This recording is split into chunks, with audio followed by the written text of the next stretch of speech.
سارے کافر اکٹھے ہو کے آ گئے تھے، حضور کے گھر کا گھیرا ڈال لیا تھا کہ آج چھوڑیں گے نہیں، لیکن حضور ان کے سروں میں خاک ڈالتے گزر گئے۔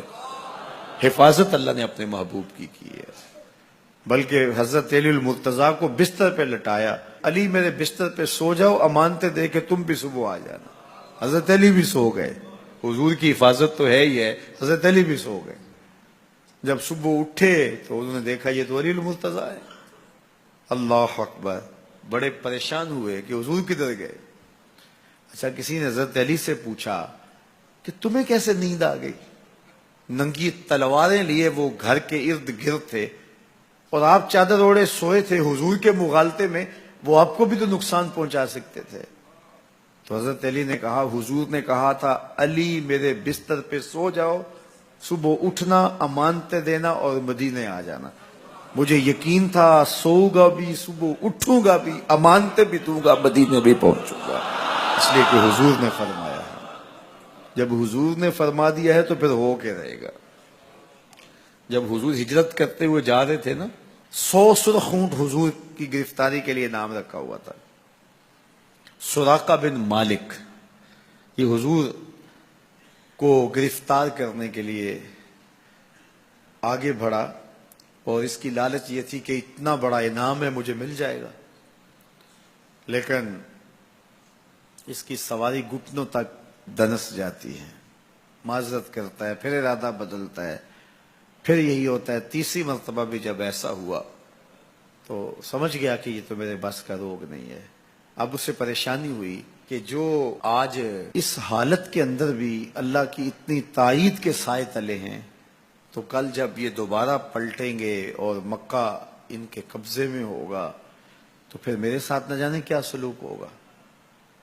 تو کہا کہ حضور مجھے امان لکھ دیجئے۔ تو حضور نے کیا فرمایا، سراقہ تو مجھے گرفتار کرنا چاہ رہا ہے، میں تیرے ہاتھ میں کسرا کے کنگن دیکھ رہا، میں تیرے ہاتھ میں کسرا کے، اس وقت کی سپر طاقت تھی کسرا، تو فرمایا میں تیرے ہاتھوں میں کسرا کے کنگن دیکھ رہا۔ تو حضور سے انہوں نے باقاعدہ امان لکھوا لی۔ اللہ اکبر۔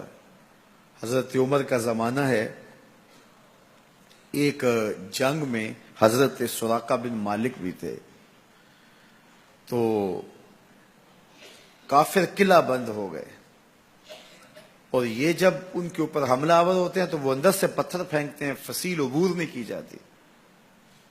تو سراقہ بن مالک کہنے لگے کہ مجھے آپ منجنیق میں ڈال کر کے ان کے قلعے کے اندر پھینک دو، اور میں اندر سے جا کے دروازہ کھول دوں گا، تو پھر تم آ جانا۔ تو لوگوں نے کہا سراقہ کیا بول رہے ہو؟ وہ بڑی غلیل کی طرح منجنیق ہوتی ہے، کہا اس میں ڈال کے تجھے پھینکیں گے، جب تو گرے گا تیری ہڈیاں باقی نہیں بچیں گی، پھر وہ تلواریں لیے کھڑے ہیں تجھے زندہ چھوڑیں گے۔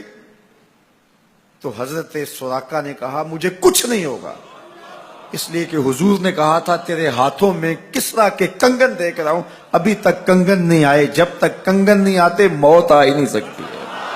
یہ یقین تھا ان کا، یہ اذعان تھا ان کا۔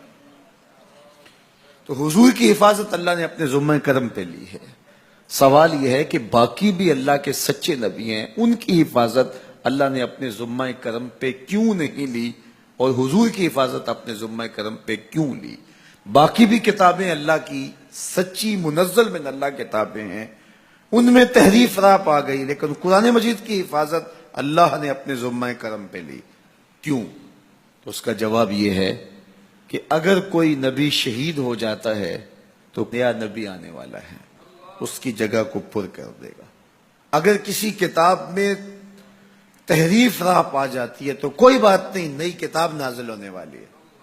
حضور کی حفاظت اس لیے کی کہ اگر حضور بھی شہید کر دیے جاتے ہیں تو پھر حضور کے بعد تو کوئی نبی آنے والا نہیں ہے، اور کتاب اللہ کے اندر اگر تحریف کر دی جاتی ہے فَبِأَيِّ حَدِيثٍ بَعْدَهُ يُؤْمِنُونَ، تو قرآن کے بعد تو کوئی اور نسخہ نور نازل ہی نہیں ہونے والا، تو لوگ ہدایت، روشنی اور اجالا کہاں سے لیں گے؟